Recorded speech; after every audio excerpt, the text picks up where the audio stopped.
Welcome to the Horizon Center School of Hypnotherapy, where we are committed to helping our students, graduates, and listeners be wildly successful in their practices. So, grab a pen and get ready to take notes while we talk about the 3 M's of a successful practice: mindset, mastery, and marketing. Now here's your host, clinical counseling hypnotherapist, Linda Campbell.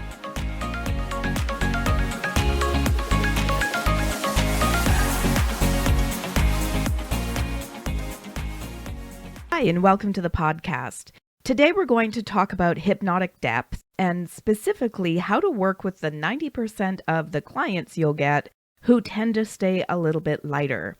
Now, if you've ever gone to a hypnosis conference or you've read books on hypnosis, you might have noticed that there is always an emphasis on getting the client really deep, that we need to get them into a somnambulistic state, which is the deepest level of hypnosis other than what is referred to as the Esdale state or hypnotic coma.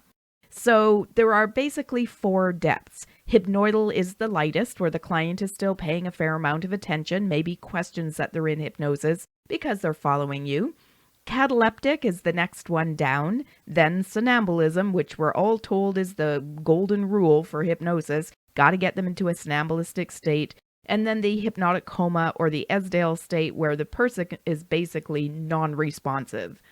So most of us were trained the same way, that we need to get people really deep, work on deepening them, getting them into a somnambulistic state, and then basically give them affirmations once they're there.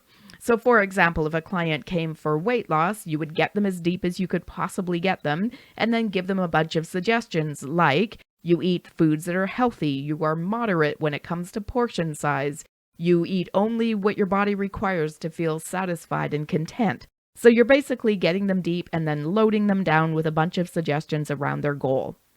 Now, I never really felt great about this approach. For me, I felt like I didn't get good enough results. Not everybody went that deep, no matter how much time I spent trying to get them there. See, a lot of people have misconceptions about hypnosis. They're afraid that they're going to lose control, that you're going to have some power over them. And so for some clients, it feels more natural or safe for them to stay a little bit lighter so they can kind of keep track of what's going on. To try to push a client to go super deep when their tendency is to stay lighter is to interfere with rapport. And anybody who has ever studied hypnosis knows that rapport is essential to get results with your client. If your client doesn't feel safe, if your client doesn't trust you, if your client doesn't feel that connection with you, you're probably not even going to get them into hypnosis, let alone have them come back for a few sessions to achieve their goal. So I never really felt great about this get them deep and give them affirmations thing. I felt like I wasn't getting good enough results, but I didn't really know what else to do.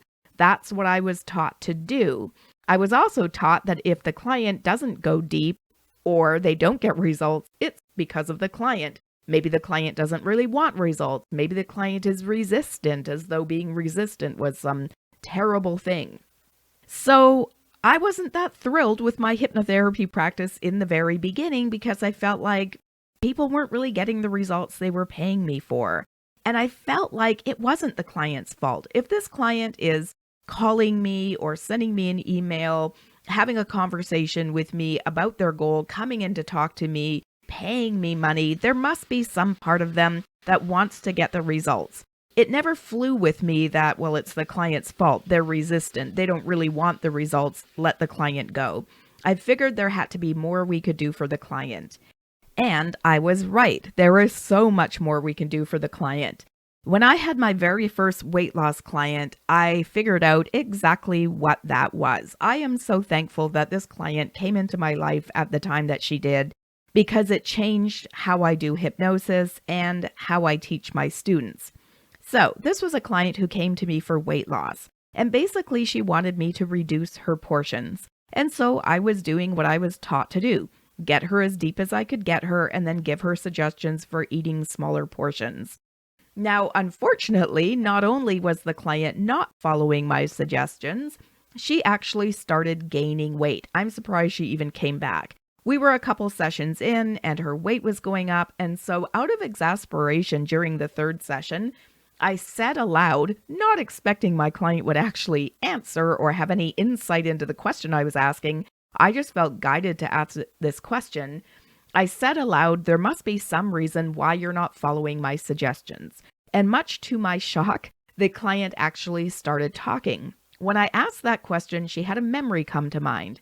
She remembered being 7 years old and being taken to see her grandmother in hospice over and over and over. My client didn't really understand what was going on. She just knew grandma was sick. And what she saw was that grandma got skinnier, skinnier, skinnier, and eventually died. Now, when my client shared this story with me, I made a connection. I realized that because of that event, she had an association between weight loss and death in her subconscious mind. And here I am telling her to eat smaller portions. If her subconscious thinks that weight loss and death are synonymous, and I'm trying to make her eat smaller portions, of course it's not going to take in that suggestion because the job of the subconscious is self-preservation. If the suggestion I'm giving to the client seems as though it's going to be harmful to the client, the subconscious is going to block that suggestion. The client is not going to take it in. So when the client shared this with me and I realized that she had this association, I took a bit of a different approach. I started making a counter argument. Well, grandma didn't die of being skinny. Grandma died of her illness. You misunderstood what was going on at the time. Taking off weight with me is not about being unhealthy. It's actually about being healthier. And so I started kind of arguing the belief she had formed at the time that weight loss and death were synonymous. And lo and behold, my client started taking off weight. Now, this changed how I do things. I wasn't taught that the client had insight. I wasn't taught that you could communicate with the client while they were in hypnosis. I wasn't taught that you could guide a client in hypnosis to get clarity around where their symptoms were coming from. And I wasn't taught that you could kind of argue with their subconscious to get it seeing things differently. So there's kind of an assumption that if the client is deep, they're going to just automatically take in suggestions. But that's not true, and the story that I shared just now illustrates that. Suggestions aren't going to work if there is something else going on. I could have done 1,000 sessions with that particular client and not gotten anywhere if all I was focused on was eat smaller portions, and I'd never addressed the reason she was hanging on to the weight. We never would have gotten her to move forward. And so there are some problems with this theory that we just need to get them deep and give them suggestions. One of the problems is it requires depth, and not all clients go that deep. Only about 10% of people are natural somnambulists. So that means only 10% of people are going to go into that somnambulistic state readily. The other 90% may or may not go there at all. We might be able to deepen some of those people and get them into a somnambulistic state, but there are going to be some clients who just have a tendency or a desire to stay lighter. If a client, for example, is nervous or unfamiliar with hypnosis, they're likely going to stay a little bit lighter because they want to make sure that everything is okay. Usually the first session is the lightest one, and a client will go deeper after that first session because in the first session, their poor subconscious, which again is all about self-preservation, is keeping them a little light to make sure that nothing weird happens, to make sure that they're safe. If the client is analytical, they may have a natural tendency to stay a little bit lighter. They're not necessarily going to just drop like a rock and be drooling all over themselves. That's not their way. And of course, the things that a client is coming in to see you about can also affect their depth. If you have a client, for example, who has a fear of losing control or difficulty with trust or a hard time being vulnerable, that can keep them from going deep because these people are going to feel as though they're losing control or vulnerable if they allow themselves to go deep. Only about 10% of people is going to go deep and the rest are going to stay a little bit lighter. So there's one of the major problems with get them deep and just give them suggestions.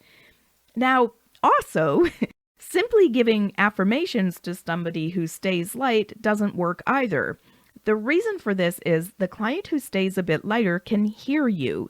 So one of the phenomena of going into a somnambulistic state is you can tune out the voice of the hypnotist. You're kind of floating around and not really paying much attention to what they're saying. But somebody who's staying lighter is still listening. They're paying attention. They've got conscious awareness of what you're saying to them. So if you give a suggestion to somebody who's listening and they can counter the suggestion, they can actually cancel out the suggestion, keep themselves from taking it in. The subconscious doesn't differentiate between what you're telling them and the voice inside their minds. It takes in both of those pieces of stimuli. So let me give you an example. If you've got a client who has a fear of public speaking and they're a little bit light in hypnosis and you're telling them, because you're giving affirmations, that's what you've been trained to do, you're a great public speaker, you feel calm and relaxed public speaking, you're able to make eye contact with the audience. If you're giving them these suggestions and they're thinking, no, I can't, I'm a mess when I'm public speaking, I'm afraid to look at people in the eyes, they're saying that to themselves and their subconscious is taking in that as well as the suggestions you're giving them into the subconscious. So they're basically neutralizing all of the suggestions. You're saying you're a great public speaker, they're saying, no, I'm not, and nothing is happening. There's no improvement. So I also want to talk about this from a bit of a different angle. Now, again, we're told to get them into a somnambulistic state, usually in our training, or if you go to conferences, that's the big focus. But let's look at the phenomena, again, associated with somnambulism. A person who is a somnambulist can have amnesia for the session. They don't necessarily remember what you said to them after the session. Now, I don't know about you, but I want my clients to remember what I told them. I want them to know what to watch for in terms of results. Now, I've got one client who is a natural somnambulist. I don't have to do anything to get her deep. She just goes there all on her own.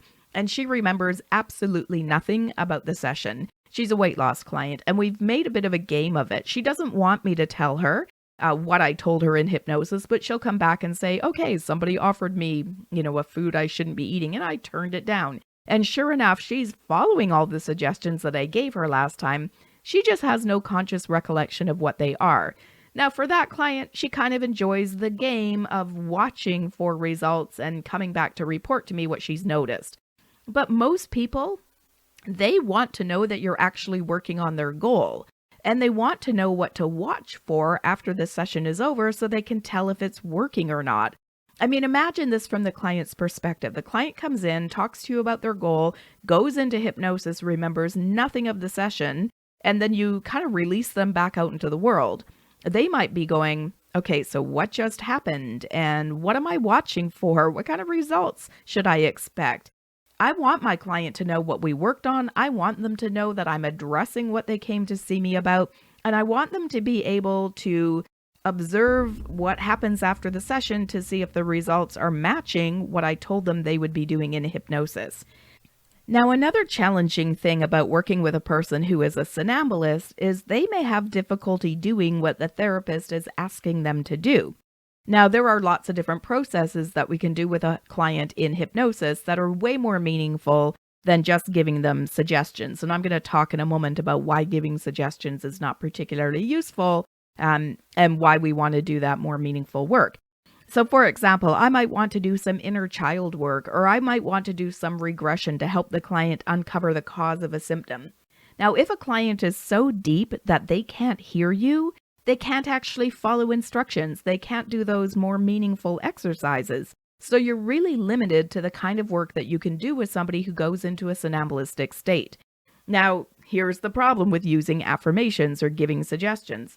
Suggestions use language. The subconscious is not the language-speaking part of the mind.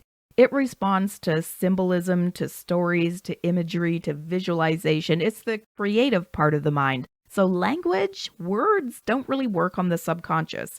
It would be better to use these approaches to reach the subconscious of stories, imagery, visualization than just giving the client suggestions. All right, so I've pointed out some of the problems with get them deep and give them suggestions. Not everybody goes that deep. Only about 10% of the population are natural somnambulists. People have a range in which they tend to stay that feels natural to them.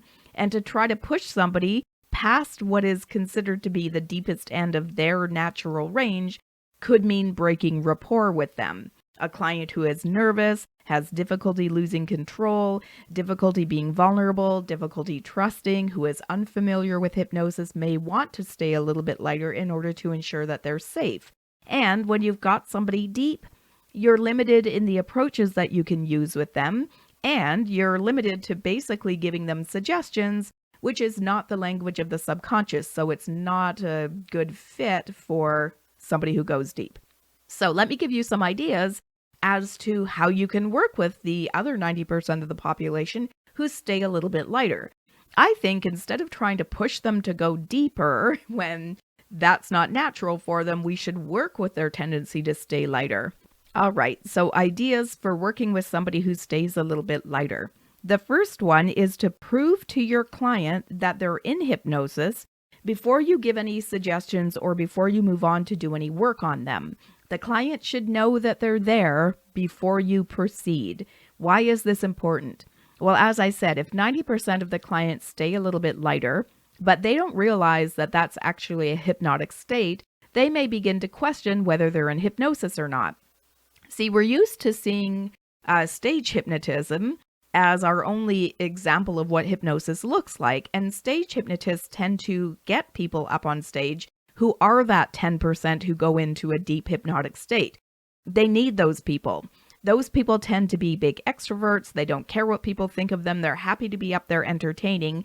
And they tend to go so deeply into hypnosis that they can have their eyes open. They can be speaking. They can be moving around. In other words, they're better for stage hypnosis because their state will stay stable even if they're up performing. So because this is the example of hypnosis that we tend to see, people expect what they experience in hypnosis to look like what they see on stage. In other words, they're going to see, people really deep, people not, the stage hypnotist can point his magic sleep gun at them and say, sleep, and they just collapse into the person's lap next to them. So if the client's experience of hypnosis doesn't match what they see on stage, what they expect it to be, they're going to start questioning whether they're actually in hypnosis.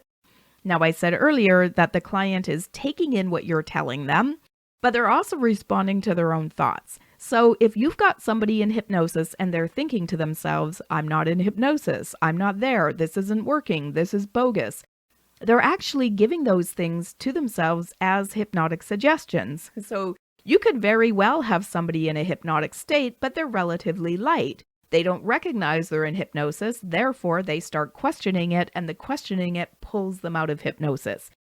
So you want to prove to your client that they're actually in hypnosis so that instead of questioning and then pulling themselves out of hypnosis, they can be like, okay, something's actually going on here, and they can just go along with you.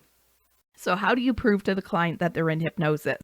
Well, one way is to do an eye test, and I'm going to be giving you, if you attend the webinar, the script for this and demonstrate it and kind of walk you through it.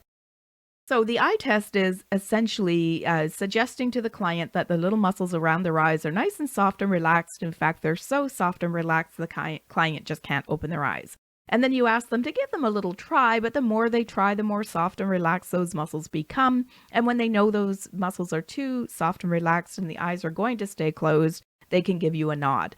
So normally the client will be like trying to open their eyes, but they're really just wiggling their eyebrows around and moving their eyelids, but they never actually pop their eyes open. Because if they're in hypnosis, they're following suggestions.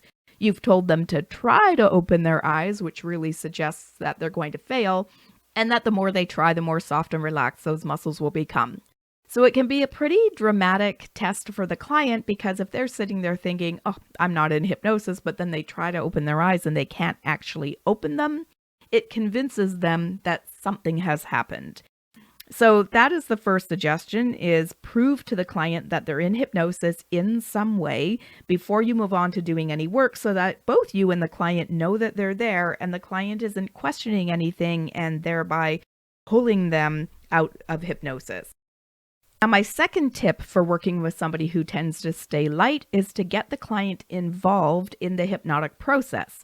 Now, one of the things that I'll ask my clients to do in our very first session, because I know they're going to be following along and paying attention to what I'm saying, and I don't want them canceling out suggestions, questioning things I'm saying to them.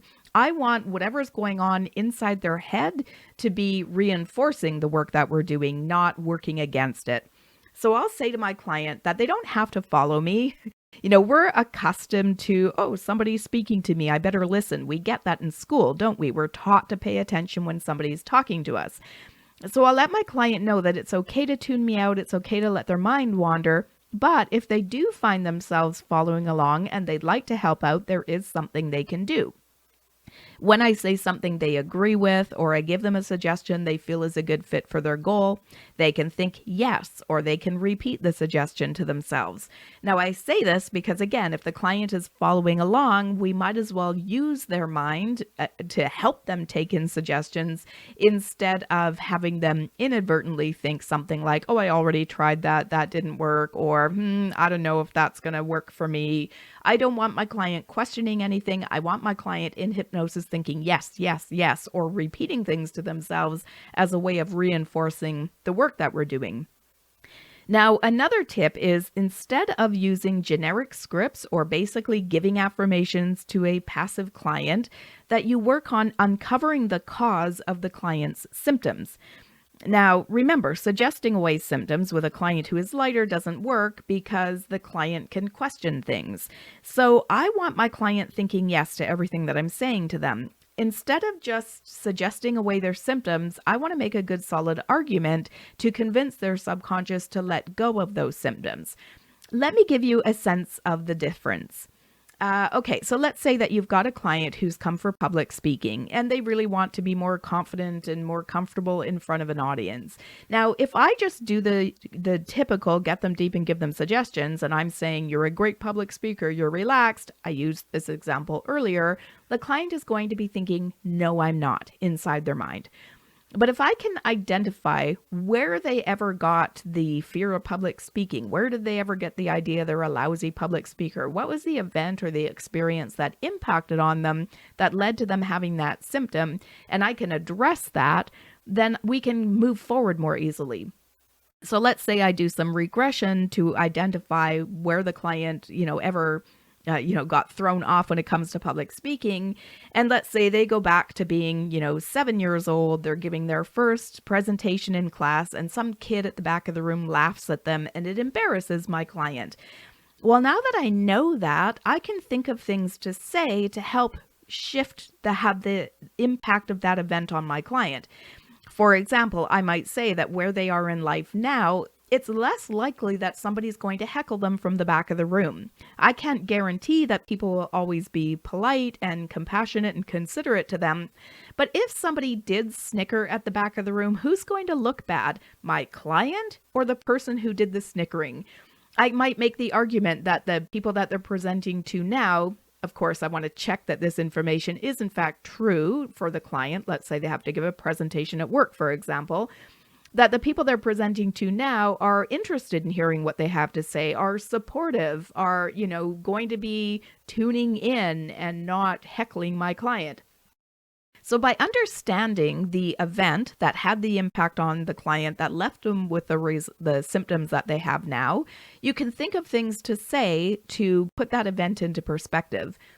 See, the work that I do is really focused on there are events that occur in our lives that cause us to form beliefs, and because of those beliefs, we develop a bunch of symptoms. And usually the client comes focused on the symptom. I'm a terrible public speaker. I want to be a better public speaker. But they're not necessarily looking at where they ever became a bad public speaker. How did that happen, right? There must have been something that threw that ability off in you, something you learned, something you experienced.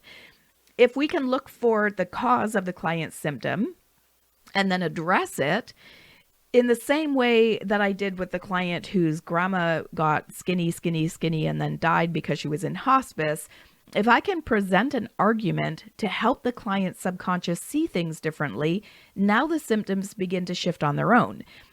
Let's say the client had a belief because that kid snickered at her at the back of the room that public speaking is unsafe because people are going to laugh at me. If I can change that belief into public speaking is safe or people will be supportive, all of the symptoms that were linked to the original belief start to disappear on their own. And so I really recommend that instead of just giving them affirmations, you're a great public speaker, you get deep sound restorative sleep, you sleep through the night, you eat only healthy foods, or whatever it is, that you actually look for the cause of their symptoms and then do what I call hypnotic argument or reframing to help the subconscious shift a belief so that the symptoms begin to change as well. Now, the last suggestion I have to you is to speak to both parts of the mind. So again, the subconscious is symbolic, creative, so it really likes stories, imagery, symbolism, analogies. The conscious mind is the rational, logical mind, so it responds to language and logic and facts, or what I think of as hypnotic argument. So if the client is following anyway, again, why not use their conscious mind to their advantage so they're not canceling out suggestions? So I do a combination of techniques that are geared towards the conscious mind, as well as techniques that are geared towards the subconscious mind. So I'm going to use a combination of reason, logic, suggestion, the things that appeal to the conscious mind, as well as a mix of symbolic exercises, stories, metaphors, imagery, visualization, things that appeal to the subconscious mind. So I hope this has given you some ideas as to how you might work with a client who stays a little bit lighter. And I hope it's also, if you were taught or, picked up somewhere along the way, get them deep. That's how to do hypnosis. I hope this has helped to debunk that a little bit. It is not necessary for the client to go deep.